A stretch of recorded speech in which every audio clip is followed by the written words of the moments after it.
Hi, I'm Gary Winkler from the Missouri Association for Creation. Thank you for joining us to hear about this month's special topic, our solar system. In this video, we'll take a look at each planet in order, starting from the Sun. But first, we'll talk just a bit about some common speculations about how the solar system got here.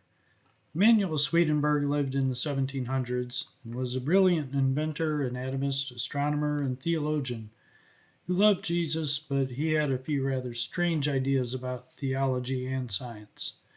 Swedenborg proposed the idea that a cloud of gas turned into our solar system. Immanuel Kant developed the idea further, then Pierre Laplace developed a full model, publishing it in 1796. There were a number of problems with this model. One was the law of conservation of angular momentum. The Sun has over 99% of the mass in our solar system, but it rotates so slowly that it only has about 1% of the angular momentum. If the model were true, the Sun should be spinning much, much faster than observed. So this model was largely abandoned by scientists by the early 1900s, but then it was resurrected in 1969 by Viktor Safronov as the revamped solar nebular disk model, where gas and dust particles are believed to have agglomerated into tiny micrometer-sized particles through van der Waal and electromagnetic forces. Then these tiny particles allegedly formed into larger hypothetical chunks named planetesimals.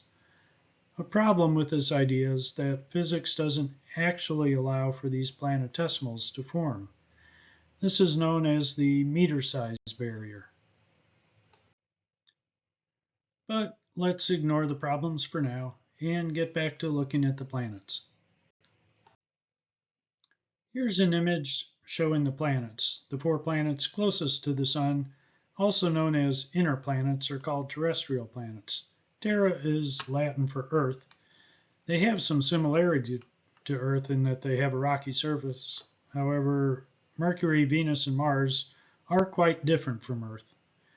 The next 4 are called the gas giants because they're composed of gas and, well, they're giant.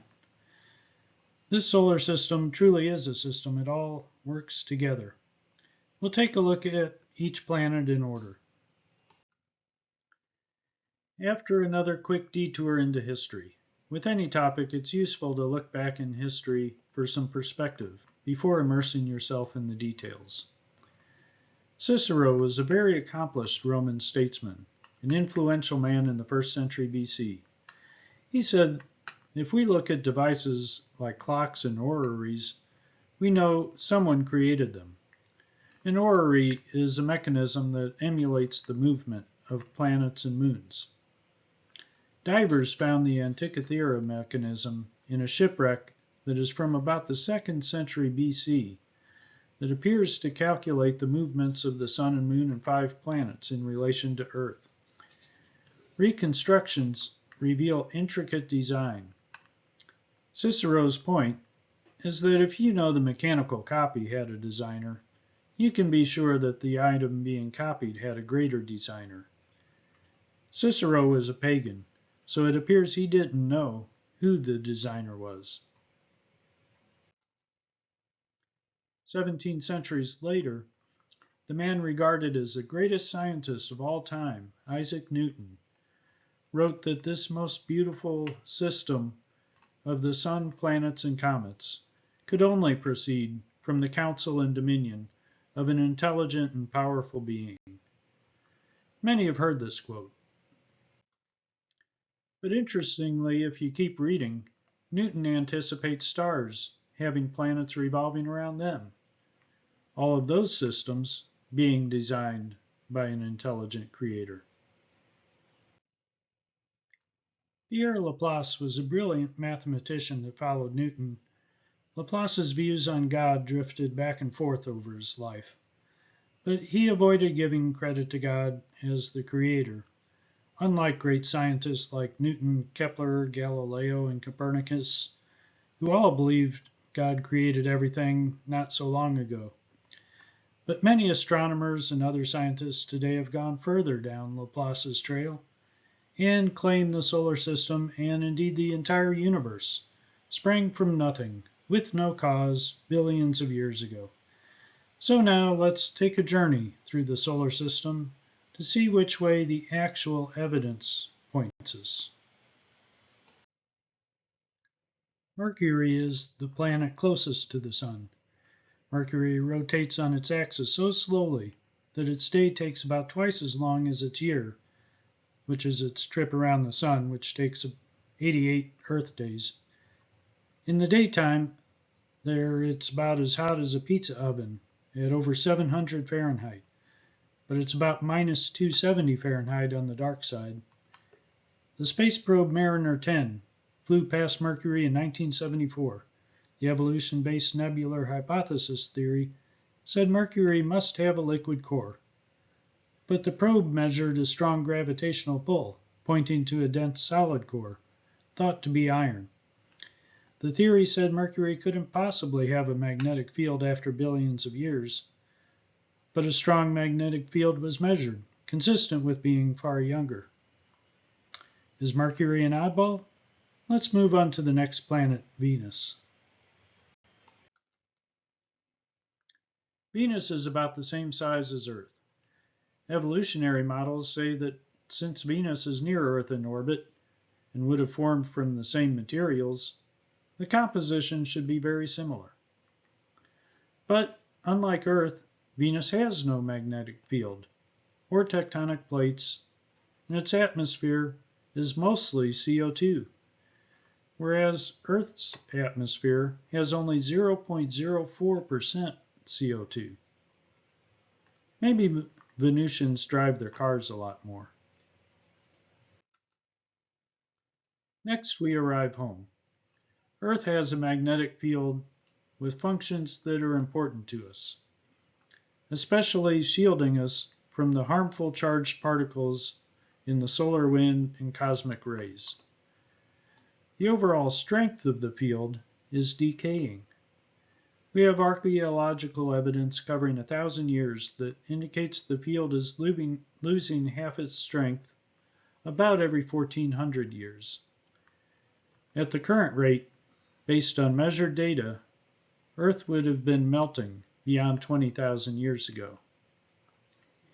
In this case, as you'll see over and over, of course excuses can be and are made by evolutionists with hypothetical explanations for why the data points in an inconvenient direction for them. But always take note of where the basic evidence, without manipulation, points.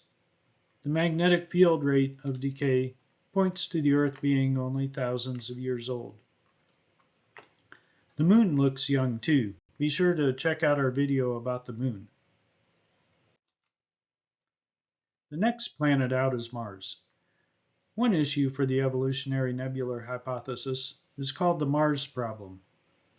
Their models don't allow for all 4 inner terrestrial planets to have formed, so the model is fundamentally flawed. Let's move on to the largest planet, Jupiter, and see if the evolutionary models work any better. Well, it's spinning way too fast. The models say it should rotate on its axis once per week at the fastest, but it's spinning every 10 hours. The evolutionary models say there should not be any argon, krypton, xenon, or nitrogen there, but there's lots of these elements. The models say it would have taken at least 10 million years to form from gas and dust, but they also say that gas and dust would have dissipated far faster than that. So Jupiter shouldn't even be there, according to the evolutionary models. Next up is Saturn. Saturn has a magnetic field that is symmetric with its axis of rotation, which doesn't fit the evolutionary dynamo theory. Saturn and Jupiter have what is referred to as the migration problem. They should have migrated into the Sun billions of years ago, according to the evolutionary model predictions. Saturn is emitting twice the heat that it receives from the Sun. This makes sense if it's thousands of years old, but not if it were billions of years old. Saturn's moons aren't friendly to evolutionary models either. Enceladus is way hotter than the models predict. It's shooting a geyser hundreds of miles high. It's even spraying nearby objects. Titan, the largest moon in the solar system, has an atmosphere of nitrogen and methane.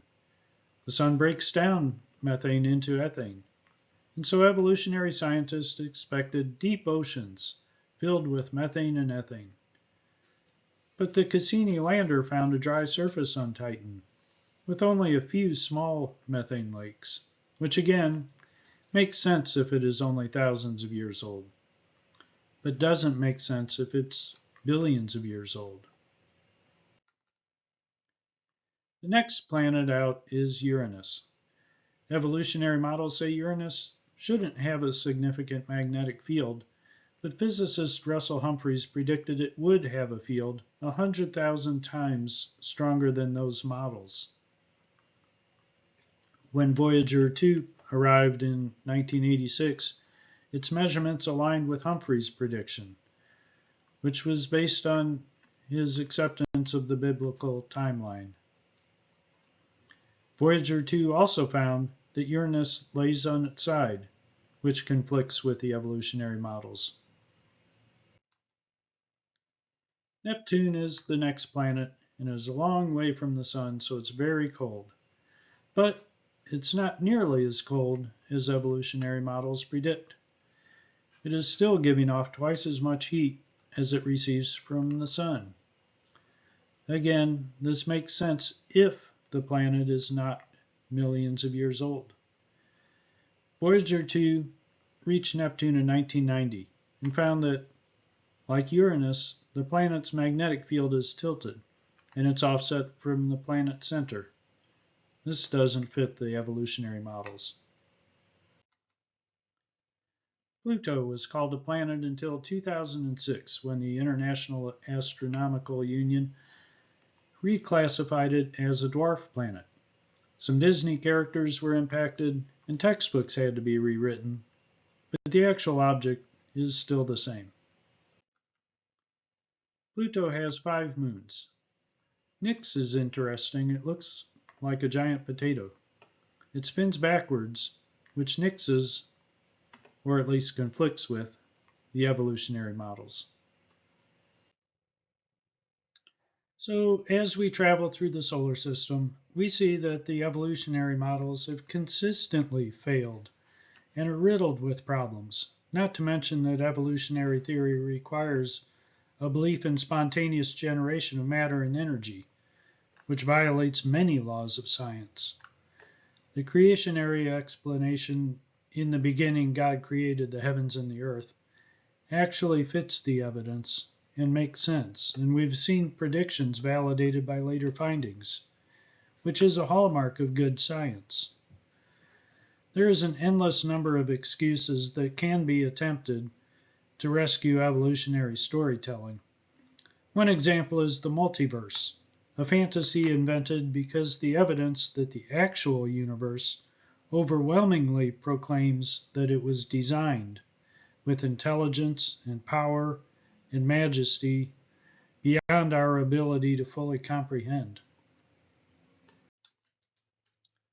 Scripture speaks a lot about the creation, and it speaks a lot about the end of the age. We're told that the heavens will be rolled up like a scroll. In Hebrews, God the Father says about his Son, "In the beginning, Lord, you laid the foundations of the earth, and the heavens are the work of your hands.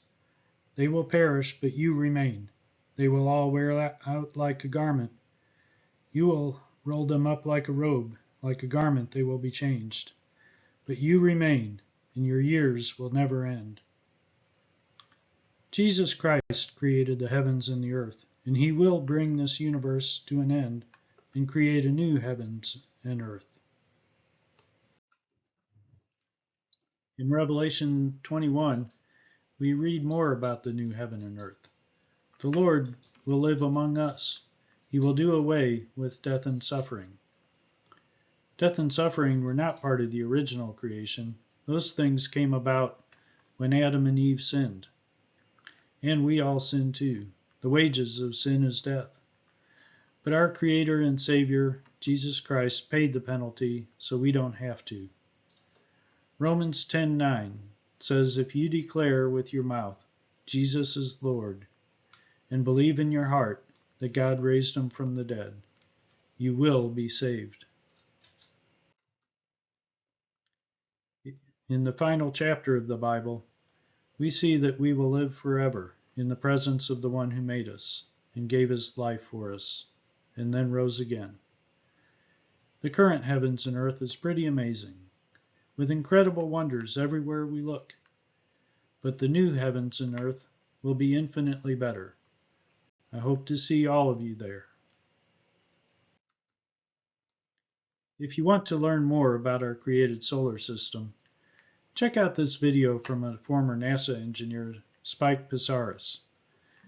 Much of the info that you've seen here is gleaned from this much more detailed video, and Spike has an entire series of videos on many aspects of the heavens. God bless all of you, and be sure to check out our other 11 videos about the heavens, and also our series about some of the amazing animals he created.